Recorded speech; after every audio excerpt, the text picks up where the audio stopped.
Hi there. My name's Alexandra. I found out my husband was cheating with my sister.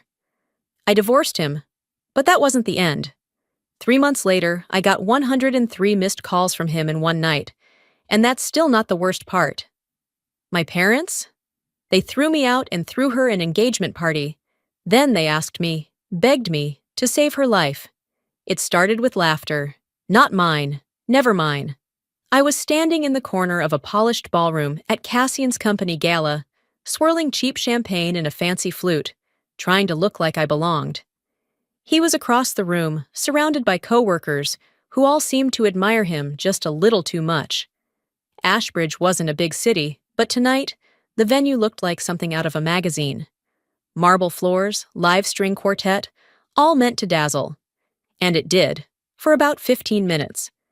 Then I noticed how Cassian kept checking his phone, eyes flicking nervously toward the stage. He'd been on edge all week, brushing off my questions with tight smiles and lines like, "It's just a big deal at work, babe. Don't make it more than it is." I wish I'd made more of it. Someone bumped into me gently. "Your husband's getting an award tonight, right? You must be proud." I smiled politely. "I am." What I didn't say, I didn't even know which award. Cassian had stopped sharing those details months ago. The host stepped up to the podium, voice booming through the room. "Let's take a quick walk down memory lane before we honor tonight's leadership team." The lights dimmed.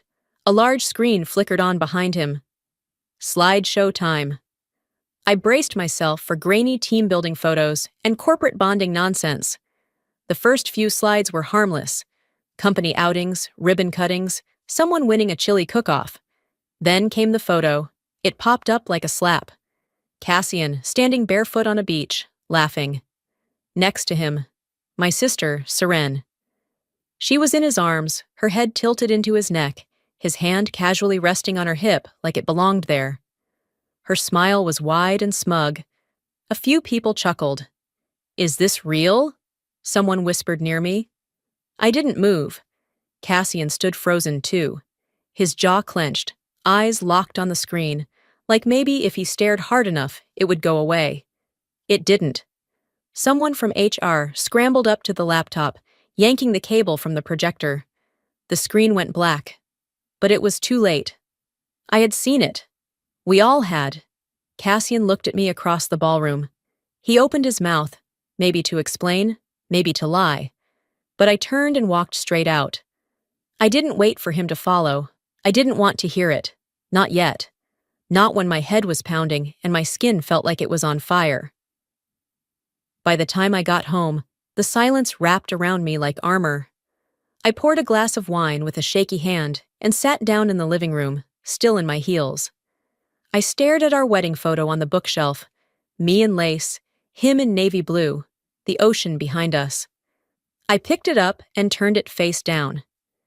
That version of us didn't exist anymore. Red flags flashed in my mind like a bad montage. Seren had moved back to Ashbridge just a few months ago. Broke, dumped, and conveniently unemployed. Cassian had suggested helping her find work. It's not a big deal, she's my sister-in-law. And somehow she landed in his department. They started hanging out after hours for project meetings. Inside jokes I wasn't part of. The way they'd lower their voices when I walked into the room. God, how stupid was I? When Cassian finally came through the door 2 hours later, he looked like he'd been through a war. Tie undone, hair messy, eyes puffy. "Lex," he started. "Look, I didn't know that photo would show up. It was old. It meant nothing." "Don't," I said quietly. He took a step closer. "Please, you know how close our families used to be. That trip was forever ago. It's not what you think." I stood. "We'll talk tomorrow. I'm tired." He opened his mouth again, probably to toss out another line from the cheater's handbook. "You're overreacting." Or maybe, "It wasn't like that." I didn't care. I walked into the bedroom, locked the door, and sat on the floor in the dark. I didn't cry. I didn't scream. I just stayed there, still in my dress, the zipper halfway down my back. I didn't sleep that night. Instead, I stayed up making a plan. I could still hear the zipper, not the one on my dress, but the one I imagined, unfastening trust, tearing through years of loyalty like it was nothing but cheap fabric. The morning after the gala, I didn't speak to Cassian. He left early, claiming an emergency client call, but I knew better. It was always something lately, late nights, unread texts, meetings that couldn't wait. He'd been pulling away one excuse at a time. I just hadn't had the nerve to name it. I sat at the kitchen table for hours, nursing a cold cup of coffee, staring at the salt shaker like it might tell me what to do next. That's when I remembered the way Seren had been in the house. Too often, too easily. She'd stopped knocking after the first week.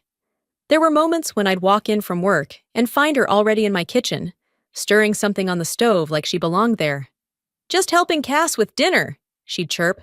"He's so helpless without me." Back then I'd laughed. I thought I was laughing with her.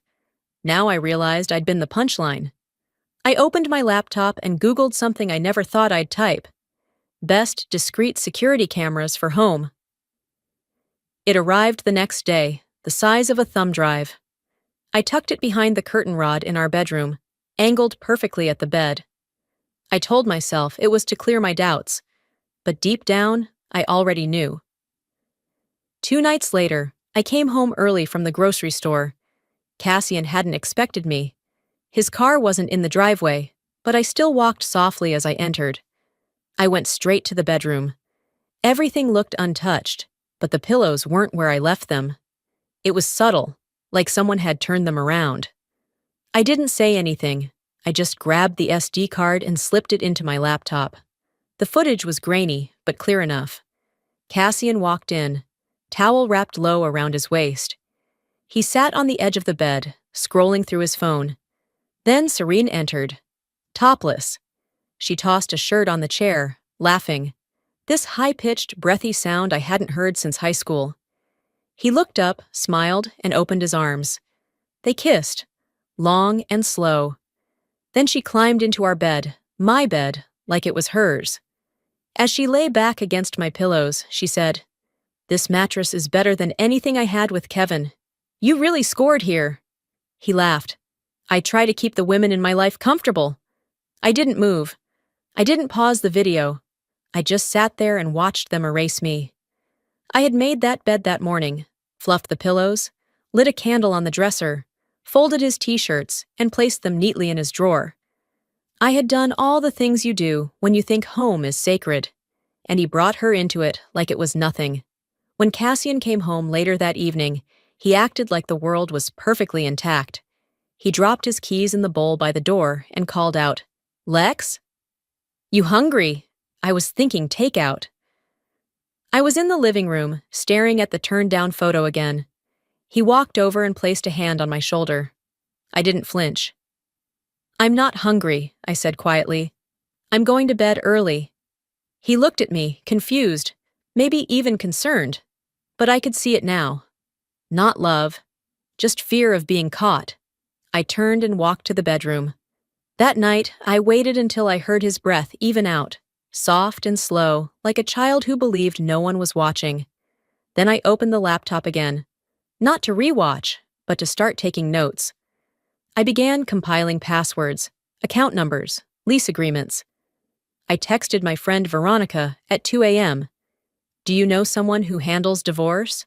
Quietly. She replied within minutes. "I know the best." "Want me to connect you tomorrow?" I stared at that message, my phone screen glowing in the dark. Then I slid to the floor next to the door, knees to my chest. No tears, no screams, just stillness. I had been erased from my own life, but I was still breathing, and that meant I still had choices. I could forgive a lie, but I can't share my bed with betrayal. The day the envelope arrived, I was folding laundry in my tiny one-bedroom rental on the edge of Ashbridge. It had been a week since I moved out, 2 since I watched my marriage collapse in the glow of my laptop screen. The mailbox squeaked like it always did. Nothing special about it. Bills, an ad for a tire rotation, and then a cream-colored envelope. Handwritten. My name. My address. I thought it was from my lawyer, maybe a follow-up to the divorce paperwork. I tore it open with one hand while holding a warm towel against my hip. It was a card. Not just any card, a wedding-themed one. Gold script, embossed letters. A photo fell out and fluttered to the floor.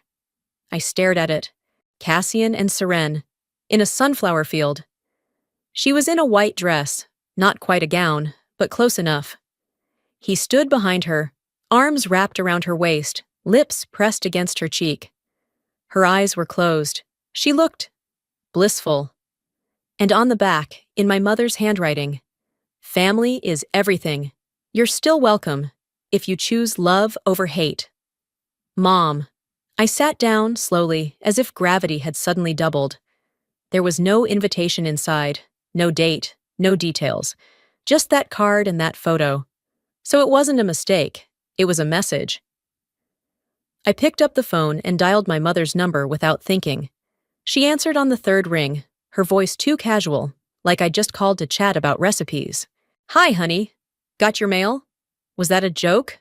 I asked, my voice flat. A pause. Then, "Number. I just thought you should know. They're getting engaged. It's happening." "And you're hosting it?" I asked. Another pause. "They need support. We all do." "I needed support," I said, sharper than I intended. "When he cheated on me, with my sister." My mother's voice shifted, calm, cool, dismissive. "You're too emotional. You always take things so personally." I blinked, stunned. "You think this isn't personal? They didn't mean to hurt you. Things just happened. Serene deserves happiness too." There it was. That line again, the family mantra. Serene deserves happiness. As if mine was disposable, optional. "I'm hanging up now," I said. "Alexandra, don't be dramatic." I ended the call. My hands trembled. Not with rage this time, but with something heavier, older. Memories crashed in like waves. Me, grounded for coming home 10 minutes late. Seren, caught sneaking in 2 hours past curfew, laughing, eyes red, smelling like smoke, and getting a hug.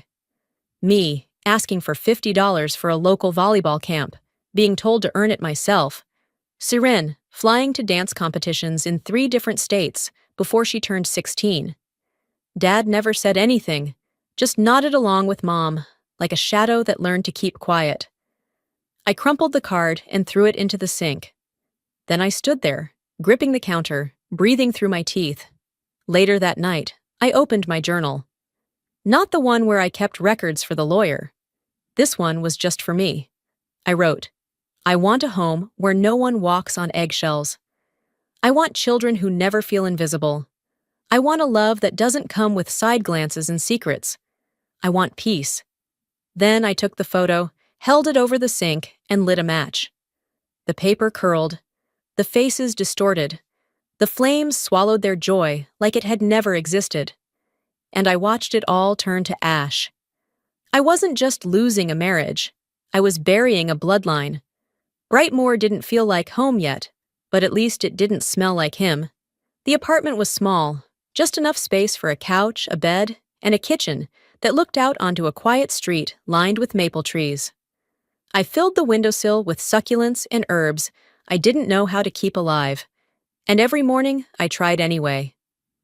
That counted for something, didn't it? Work was remote now. I took calls in leggings and slippers.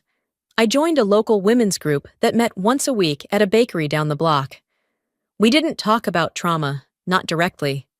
We traded stories about bad dates, bad bosses, bad habits. Some of them knew what I wasn't saying. They let the silence stretch long enough for me to fill it when I was ready. One night, I made myself dinner. A simple stir-fry, the kind Cassian used to complain about. "Could we just order something? I'm not in the mood for kale again." I ate it proudly in my pajamas with a glass of Pinot, watching the rain tap against the window. It was the first time I felt almost okay. Then came the knock. Not a light one. 3 heavy thuds that didn't belong in this quiet place. I stood still, holding my glass midair. The second round of knocking was faster, more urgent. I crept to the door, my feet silent against the floor, and looked through the peephole. Cassian. Of course it was. I didn't move. He stepped back from the door, rubbing his hands together like he was nervous. Lex, please. I just want to talk. I'm not here to argue. My heart didn't race. It dropped. That kind of heavy sinking, that's not fear, not exactly. Just the weight of knowing what's about to happen and not wanting to face it. He spoke again, softer this time. 5 minutes. That's all I'm asking. I opened the door, but only to the length of the chain. What do you want? I asked. He looked tired. Like the kind of tired that wasn't physical. I messed up, I know I did. That's not new information. He sighed. I didn't know who else to talk to. Things with Seren, they're not what I thought. I leaned my forehead lightly against the doorframe. You mean she's not the fantasy you built her into? She changed. No, I said. You just finally saw her for who she's always been. He didn't answer right away. I'm not asking for anything, he added. I just thought maybe we could have some closure, so we're not enemies. I almost laughed. Closure? I repeated. Is that what this is? You burned the house down, and now you want to talk about how warm the fire was? That's not fair, he muttered. I unlatched the chain and opened the door fully, just long enough to step outside. I didn't invite him in. I wasn't that woman anymore. You broke me, I said quietly. And now you want to wrap it all up with a neat bow labeled closure? Number, you don't get that. He shifted on his feet. I didn't come here to make things worse. You did, I said, just by showing up. I miss you, he admitted, eyes low. I shook my head. No, Cassian. You miss who I was when I still believed in you. That woman's gone. We stood there for a moment. Wind brushed past us, tugging at the loose strands of my hair. He looked like he wanted to say something more, but I raised my hand. I'm building something new, and it doesn't include you. I stepped back inside and held the door. Next time, I added, I won't be the one answering. I closed the door, locked it, deadbolt too. Behind it, I exhaled. He stayed out there for another minute. I didn't look. Eventually, his footsteps faded down the hall. Let that be the last time I see his face. Let that be the end of all explanations. Filing the divorce papers felt less like an ending and more like throwing open a window that had been painted shut for years. I didn't cry. I didn't hesitate. I walked into that courthouse in jeans and a blazer, handed over the documents with both hands, and walked out feeling 10 pounds lighter. I bought myself a bouquet of tulips afterward. Yellow ones. The kind he once said looked cheap. They looked like freedom to me. That night, I poured a glass of wine, turned on my favorite old jazz record, and let the music fill the apartment. There was no toast, no speech, just a small moment with myself, the first real celebration I'd had in a long, long time. It's done, I whispered. This is the first day of my real life. But real life, as always, doesn't wait long to test you. The next morning, my phone buzzed on the nightstand. Still half asleep, I reached for it, expecting some auto-payment notification or a calendar reminder. Instead, it was a text from my bank. Joint checking. Balance $0, 0 cents. I sat up fast. Opened the app, refreshed. Still 0. I blinked hard, thinking maybe I was misreading it. Maybe it was a glitch. Then another notification popped up. Large withdrawal processed. $28,437 authorized user. Cassian Rowe. The blood drained from my face. I called the bank immediately, pacing the apartment like it could undo what just happened. Yes, ma'am, it was a fully authorized transaction, the representative told me, in a calm voice that made me want to scream. Since the account was joint and the divorce hasn't finalized, both parties retain full access. He didn't just leave me, I muttered. He looted the ruins on the way out.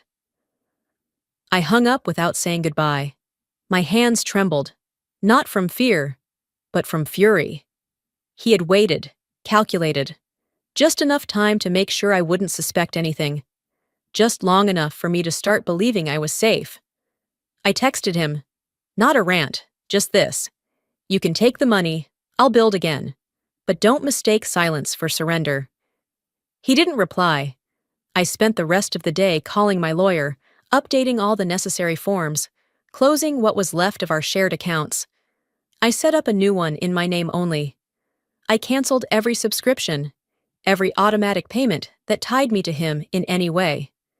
Then, I opened my jewelry box and started separating pieces I hadn't worn in years, gifts from him, from my parents. I'd sell what I could. The rest? I didn't need weight in my life that no longer held meaning. I didn't cry. I didn't even swear. I just moved. That evening, I took a walk with Nina, a woman I'd met at the women's group. She had gone through her own war, 10 years with someone who made her doubt her own reflection. She knew the quiet rage that lives just under your skin. "I'm not okay," I admitted. "You don't have to be," she said. "You just have to stay in motion." "I'm angry." "Good," she smiled. "That means the fire's still in you." We walked in silence for a while, our breath fogging in the cool air. I watched a group of kids ride their bikes down the sidewalk, laughing so loudly it echoed. I remembered thinking once that Cassian and I might have had that. Kids, chaos, bedtime stories. Now, I was glad we didn't. When I got home, I put the tulips in water. They had started to bloom, stretching toward the kitchen window, like they knew something better was coming. He took the money. I kept the fire. I was starting to breathe again. The days had fallen into a rhythm. Simple, steady, healing. Work came easier. My appetite had returned. I even joined a community yoga class down the block, where no one knew my story and no one cared who I used to be. Rowan stopped by now and then, never asking for more than I could give. He brought coffee, small talk, warmth. We weren't a thing, not yet, but he made the silence feel safe. One morning, I was chopping vegetables for a soup recipe I'd saved 3 months ago and only now had the energy to try. My phone buzzed on the counter, email notification. Subject line, HR follow-up, workplace conduct concern. I frowned, tapped it open. The email was formal, too formal. Attached was a scanned document labeled, Internal Complaint, Conduct Violation, filed by Seren Rowe. I stood frozen, knife still in my hand, the soup forgotten. The accusations? Threatening texts? Unwanted contact with workplace associates. Verbal harassment. They claimed I had been using my connection to Cassian's job to damage her reputation and stability, that I was unstable, that I needed to be formally addressed. My stomach twisted. It was a lie, every word. And she knew it. I hadn't spoken a single word to anyone at that company since I left town. I hadn't sent a message, not even to Cassian, not since the text about the stolen money. I hadn't even said her name out loud in weeks. I reread the document, this time slower, the legalese feeling more like an assault than protection. And then it hit me. How did they even get my contact information? I called the HR rep listed in the email. She was polite, professional, apologetic. "We used the emergency contact information left on file when you helped refer Ms. Rowe for her initial interview," she said. Of course. I'd been the one to suggest the job. I had emailed the hiring manager myself. I had written her a glowing referral. She wasn't just trying to erase me from the picture. She wanted to rewrite the whole history, starting with painting me as the problem. I closed my eyes and breathed deeply through my nose. "She's not satisfied taking him," I said out loud to no one. "She wants to finish the job." I opened my laptop. I spent the next 2 hours crafting a calm, concise response. I stated clearly that I had made 0 contact. I attached screenshots, proof of silence. I forwarded a copy of my divorce filing and included a note that I would pursue legal measures should the harassment continue. Then I wrote something else. I opened my private blog. It wasn't massive, but it had grown over the years into a space shared among women who had been through things, real things, betrayal, divorce, estrangement. It wasn't therapy, but it was community. I wrote a new post. The title came to me easily. What they take when they can't touch you anymore. I didn't name names. I didn't need to. I wrote about being used as a stepping stone and then accused of being the storm. I wrote about how some people won't rest until they've convinced the world that you're what they broke. And I wrote this. They don't just want your silence, they want your disappearance. So if you're still here, still standing, don't let them win. The post went live that night. Within hours, the comments started rolling in. Women from everywhere. Some recognized Seren's name from old dance circuits. Others didn't know her, but they knew the story, the pattern, the gaslighting. One comment stuck with me. They tried to bury you, but they forgot you were a seed. Rowan texted not long after. Just 5 words. Proud of you. I'm here. Always. I smiled for the first time that day, and then my phone buzzed again. A new message. Unknown number. Can we talk privately? Dad. No greeting. No apology. Just that one line. As if the past year hadn't unfolded like a slow-motion car crash I was forced to watch from behind the glass. I didn't answer right away. I stared at the screen until it dimmed, then locked. I told myself not to open it again, but I did. I typed, "What is it?" The dots appeared almost instantly. "Your sister's sick.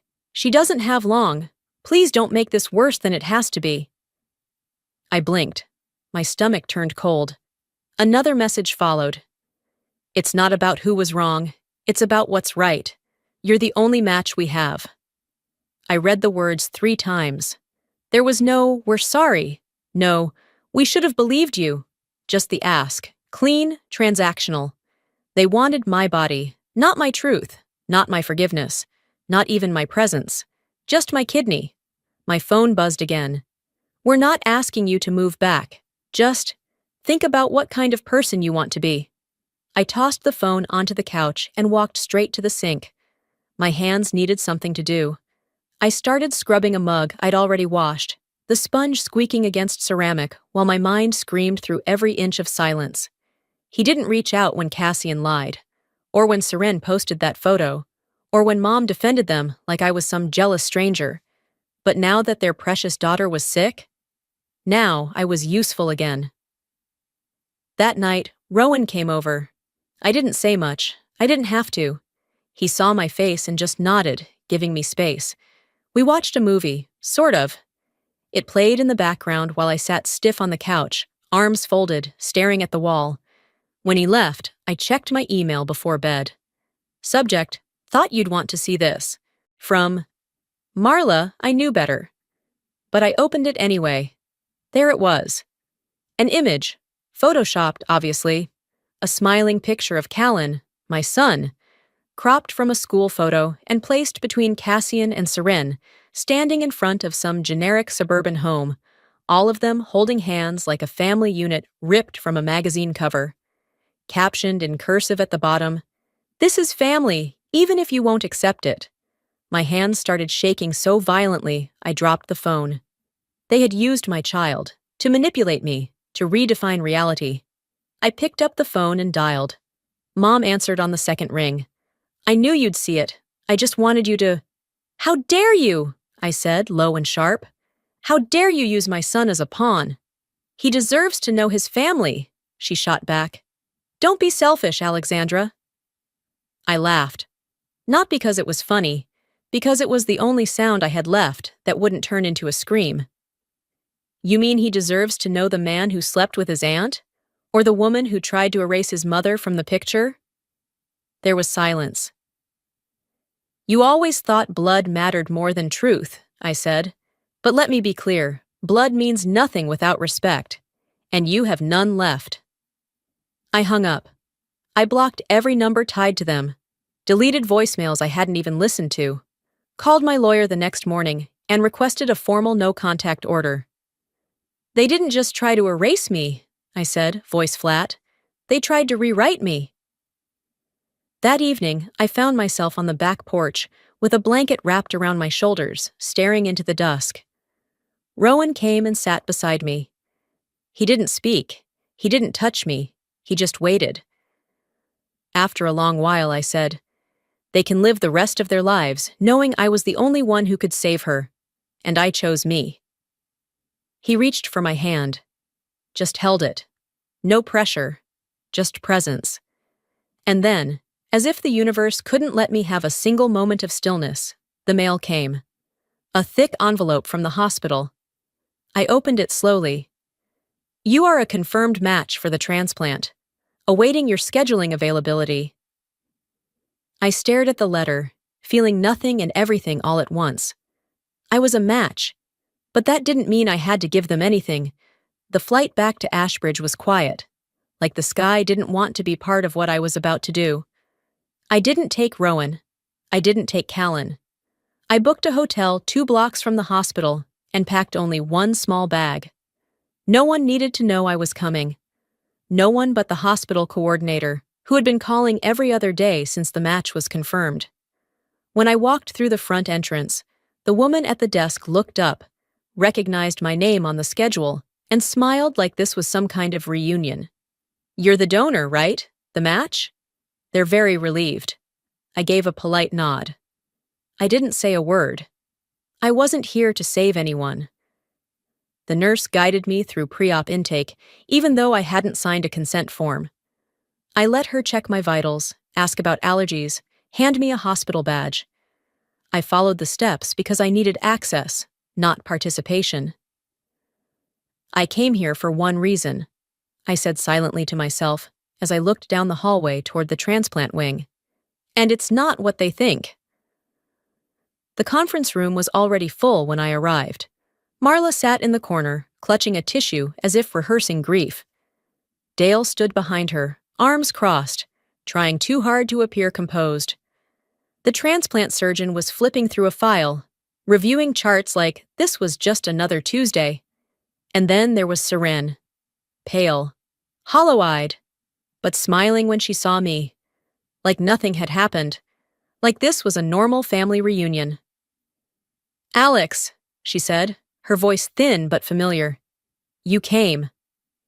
She reached out, her hand twitching from the IV. I didn't move closer yet.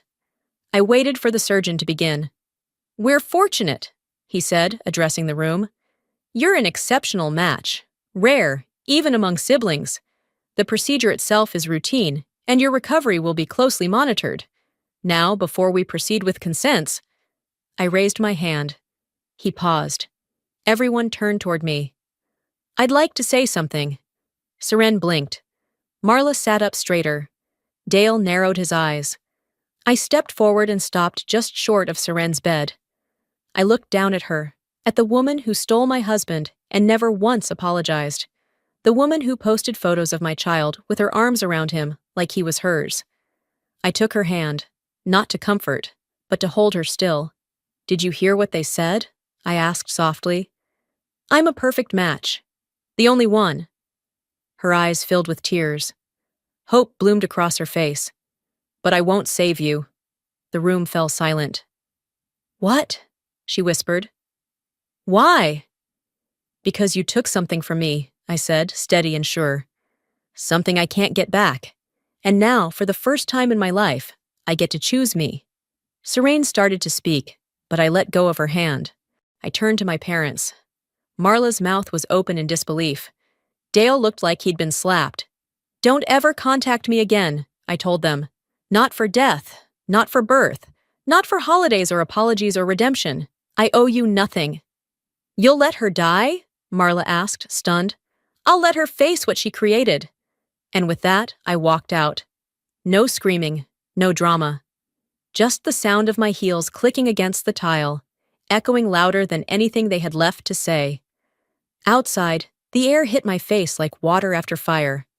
I inhaled deeply, filling my lungs in a way I hadn't in years. I pulled out my phone and called Rowan. "I did it," I said. I walked away, not in anger, just clarity. There was a pause. Then his voice, warm and grounding. Come home. I smiled. At the gate, I sat quietly, one hand resting on my lap, the other clutching my boarding pass like it was a passport to something new. That, I whispered to myself, was the only thing I ever gave her. The chance to know what losing feels like.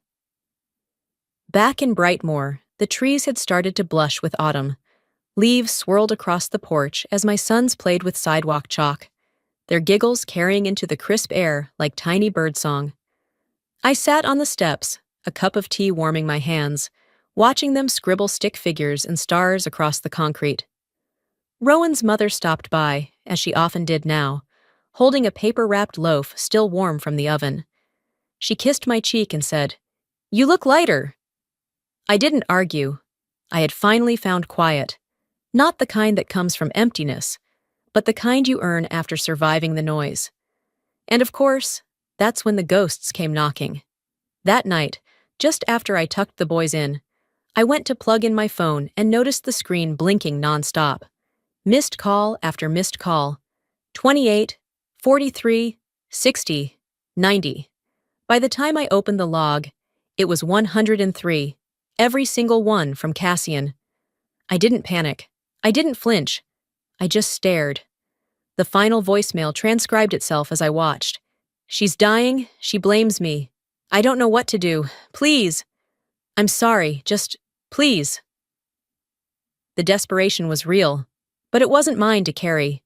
Rowan walked in quietly, glanced at my face, then down at the screen. He didn't ask. He simply reached out, turned off the phone, and said, "Let's keep it off tonight." I nodded. I didn't respond to the calls. Not one. Instead, I pulled out a journal I hadn't written in for months. And I wrote, "He chose her. My family chose her. And I chose myself." That's the story. The next morning, Rowan offered to help me change my number. We added new locks to the front and back doors. Upgraded the security cameras too. "You never need to hear from them again," he said. "I don't want to," I replied. And I meant it. Later that afternoon, I opened a storage box I hadn't touched since I moved in. At the bottom, beneath papers and scarves and old receipts, was the wedding photo I had once slammed face down. I looked at it for a long time. Not with anger, not even grief, just clarity. Then I placed it gently in the donation pile.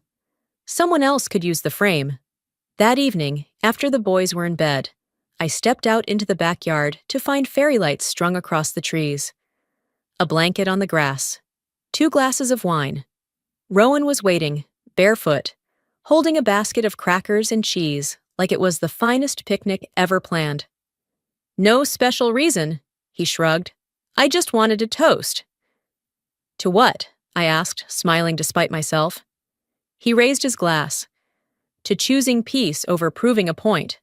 We clinked glasses, and for once, there was no aftershock waiting to ruin the stillness. Later, as I sat barefoot in the grass, arms around my knees, stars overhead, and warmth beside me, I whispered to myself, "I still carry the scar, but it no longer stings." This was home, not perfect, not polished, but mine. And I was surrounded by sons who knew they were seen, by a partner who chose me in both silence and storm, by a family I built, not one I was born into. There is no next chapter, just the one I write from here, with my own pen. Sometimes the hardest thing you'll ever do is choose yourself, especially when the people who were supposed to love you first are the ones who hurt you the deepest. I used to think loyalty meant staying silent. I used to believe that forgiveness was mandatory, but I've learned something else. You don't owe anyone access to your peace. Not ex-husbands, not blood relatives, not the ones who rewrite history just to make themselves look like heroes. You are allowed to walk away from people who handed you grief in the name of family. You are allowed to heal on your own terms. And if you're watching this right now, maybe going through something just as messy, just as painful, I want you to know, you're not alone. You are not broken. And you don't need their approval to rebuild something beautiful. So let me ask you this. Have you ever had to walk away from someone you loved because they kept choosing to hurt you? What would choosing yourself look like for you today? I'd love to hear your story in the comments. And hey, if this video moved you, made you pause, or helped you feel seen, drop a 1 in the comments or tell me where you're watching from. If it didn't speak to you, I'd still love to know why and where in the world you're tuning in from. Let's connect. Let's grow through what we go through. And if you want to hear more stories like this, stories that heal, challenge, and empower, don't forget to subscribe to the channel and turn on notifications so you never miss the next one. You matter. Your voice matters. And this space, it's for us. Until next time, take care of your heart. It's the only one you've got.